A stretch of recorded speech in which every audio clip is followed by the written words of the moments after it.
Hey everyone, and welcome to Already Cancelled. I am Peter, that is Connor, and we are going to talk about Star Trek, the original series, Season 1, Episode 26. It's called Errand of Mercy. Full spoilers for the episode, as always. So this is pretty notable, because this is the first Klingon encounter. Yeah. I Like, was I was I was racking my brains. I was like, have we seen the Klingons I yet? don't think we have, especially since when we did, because we see their ships at first, and we don't really see them for a while until maybe like a third of the way through the episode. And then, Kor, the main Klingon, walks through the doors like, oh, this feels awkward. This Klingon makeup effect is not aged well. Oh dear. It has not. It's basically just some grease paint. Yeah. And then you've got I mean, because obviously later on, what the Klingons became, they have a very distinct look and they look like Klingons. They look like a good design. Whereas here, it's a bit of paint and basically some really, like, cheap looking, like, kind of racist Asian, like, facial hair. So Yeah. that, almost, not quite Fu Manchu kind of thing, but that almost in that ballpark where it's the thin sort of mustache with a Mm. design, goatee, and uh, so obviously Klingons. Once we got to next gen and possibly the movies, I can't remember where that sort of the design that I think of as a Klingon kind of Yeah. first appeared, but certainly not not here. This was Not the not not prototype. this. Yeah. I mean, you can see where it kind of evolved from this. Like you can Yeah. I mean, the color scheme's there at least. color schemes there, the sash, with the outfit, like Yeah. there's the elements of it there, but clearly this was the prototype before we got to the good designs of Klingons. But that doesn't necessarily mean that the story and the introduction of the Klingons as an opposing force uh, isn't important or interesting or potentially exciting. In fact, I was surprised. I'd completely forgot. Obviously, I'd seen this before a long time ago, but I'd forgotten that even from this very first encounter, they plant the seed that, oh, you won't always be fighting. Down the line, you'll be allies. Yeah. And I thought that was very interesting. Oh, that's actually something they planted right from the start of their appearances. Like, eventually, yeah. Like, it set the scene for Worf being on the crew on Next Gen. Like, it set all that kind of stuff up. Just from that. Well, I say set up, you know what I mean? Like, they took inspiration from that. Yeah. It gave the possibility of it right from here. Yeah. So that's pretty cool. The episode itself, obviously, they're on the brink of war. They basically just start a war. They declare it, and they suspect that the Klingons are going to this planet Organia. Kirk and Spock go down very quickly. Klingons show up. The ship has to go away because he tells Sulu, like, if anything goes on, your priority is to get that ship out of Dodge. Get out of harm's way. Come back with a fleet. Come back with an army, and deal with it that way. And you have this unique planet where the Organians are very, like, pacifist to the extreme degree, where even when there's an army coming in and trying to, like, basically take over, they just sit there and go, "Oh, we do not want to cause any violence. You'll get no trouble from us," Yeah. and that's kind of their attitude. Kind of early on, you kind of suspecting, all right, whatever the message of this episode is going to be, it's going to come from their viewpoint, and like how that intersects with the two sides almost going to war. Well, that's it, because it's like you say, you've got the two sides, and they're kind of the impartial outsider. So clearly, the message would come from them. Yeah. And obviously, the Klingons are portrayed as being the more savage, more angry of them. They're very, very proud of their military and that kind of that just that kind of mindset, the way they are, the way Kor talks. Like, even at the end, when everything calms down and they realise they're not going to fight, he's like, "Well, that's a shame. That would have been a glorious war." Like, he sees the honour in the battle and the honour of a Yeah. good war. But of course, the Organians make them sign a peace treaty because they, of course, turn out to be a highly advanced race to the point where they've evolved beyond, like, regular physical Form, matter. Yeah. And they basically stop them from fighting and make them sign the Organian peace treaty. So Yeah. that's kind of where it goes. A lot of the episode itself is Kirk and Spock pretending to not be them, so they're not caught by the Klingon army, and then they find out that it's them, and they're in prison for a bit. Kirk's questioned, and then they break out. Well, they don't break out. The Organians get them out because they don't want to see any violence, regardless of who it is. So they Yeah. even though they kind of betrayed them earlier, they then break them out later to stop them from getting killed.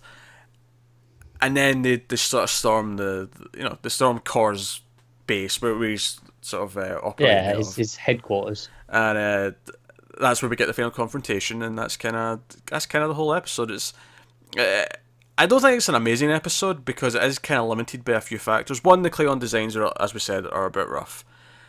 Two, I do think there's this weird sense of scale that's missing.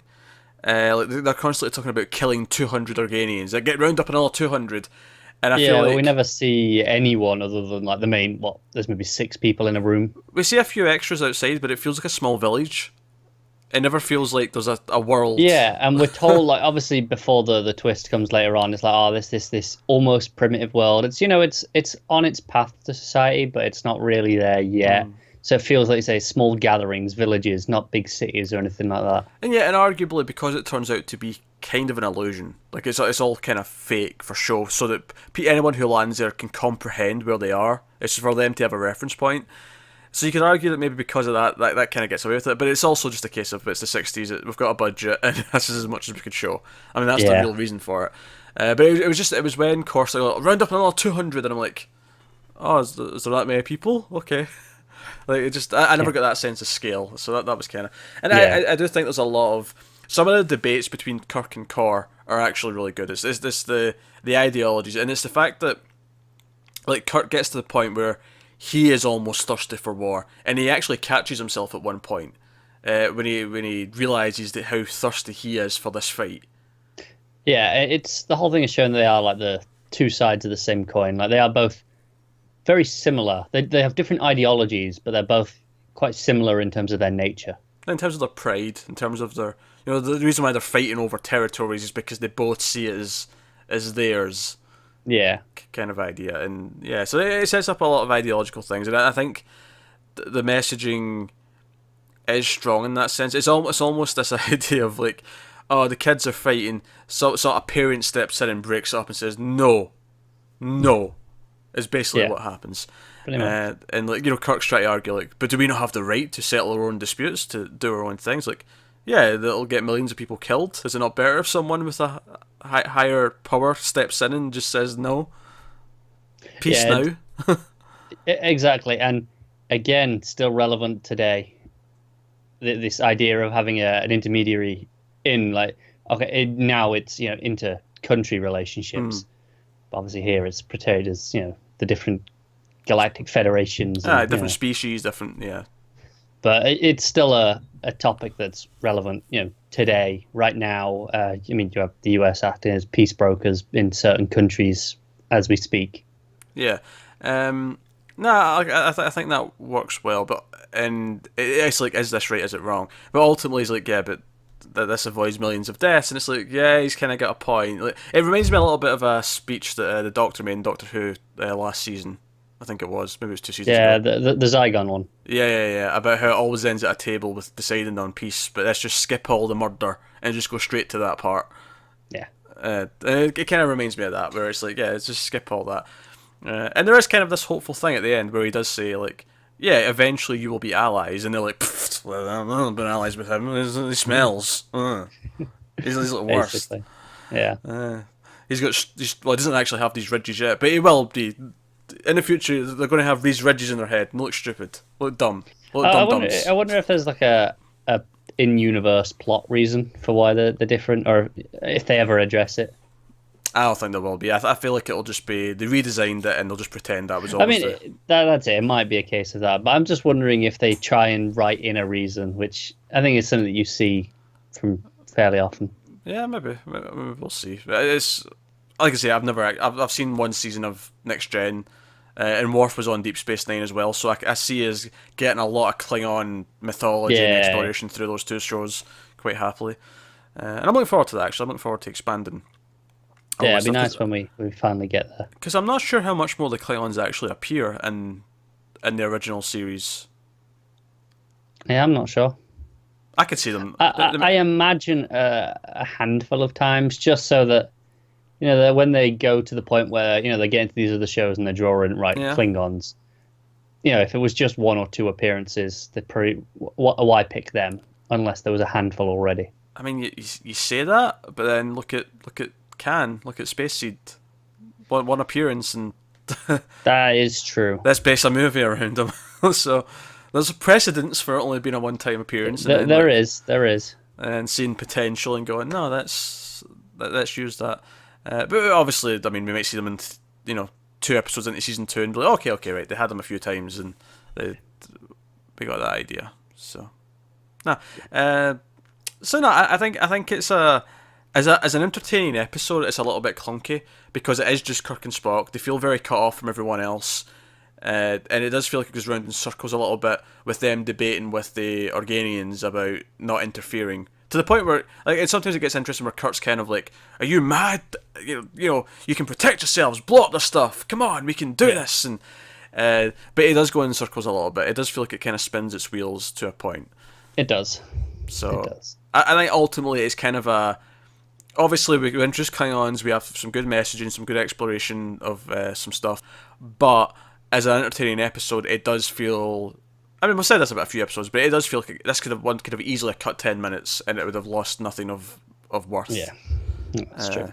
And I don't even mean like speed up the pacing necessarily. Like keep the pacing of the scenes you keep the same. Just chop complete scenes. Almost. Yeah, there is legitimately like stuff you could just cut out of this and cut it down to about 40 minutes instead of the 50. But does have one of my favorite lines of the episode though is when Kirk has his "damn it, I'm a doctor" moment.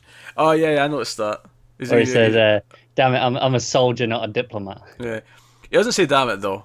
That would have completed it because it would have been the actual like Bones line. But it was clearly like he's been spending too much time around him. He's just picked it up without realizing. What I thought was funny about that though is that I've always, and maybe this is more of a Picard thing, but I've always thought of starship captains as kind of diplomats as well, in Star Trek.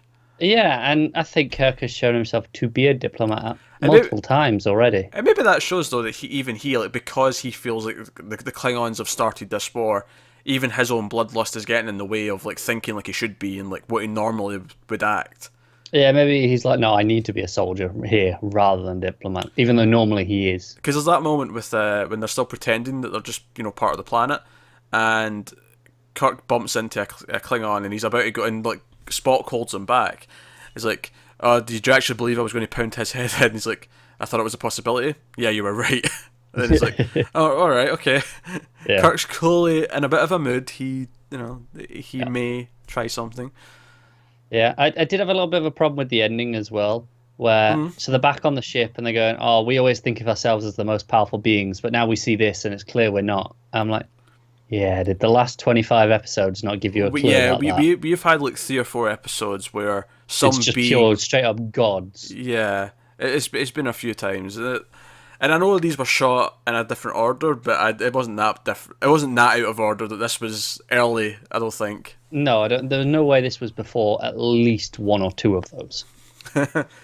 yeah. Maybe that's just that. Maybe like ties into the fact that these older shows, as much as we've kind of praised that there has been some development with Kirk, Spock, and McCoy, and they've had some growth. It does show that maybe in some extent there was still this. That each episode has to work on its own for people, and like it was just a little irritating that it kind of just disregarded all the previous adventures entirely.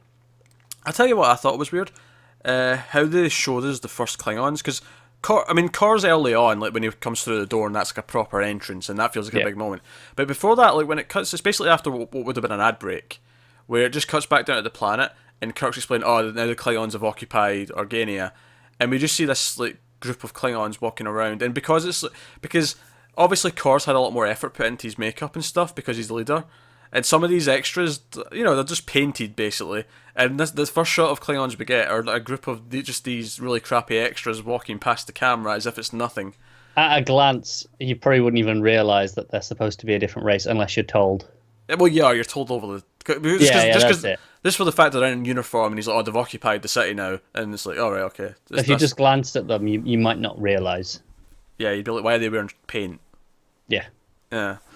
So, yeah, the makeup's kind of awkward because it's a really weird color as well, where it's like, is this almost racially kind of insensitive? The color they've chosen, it's kind of this weird. In between skin tones kind of thing. I don't know. There's nothing. It's just uncomfortable. It is. We glad they saw it out. Yeah, I'm glad it became more of an actual alien design later. But no, I mean, it was an okay episode. Though. There was definitely stuff to like in this one. It just wasn't. You would almost think, given how big Klingons became, that like, going back to their first like big appearance, like, oh, you'd expect that was one of the classics. That was like Space Seed, where it was the start of like a special thing, and it's like, no, there's some good ideas in there, but clearly it was a work in progress. That's it. I do really like the way it sets up the relationship between the two of them, though. I think that's the key thing to take away from the episode. Oh yeah, I agree, I agree.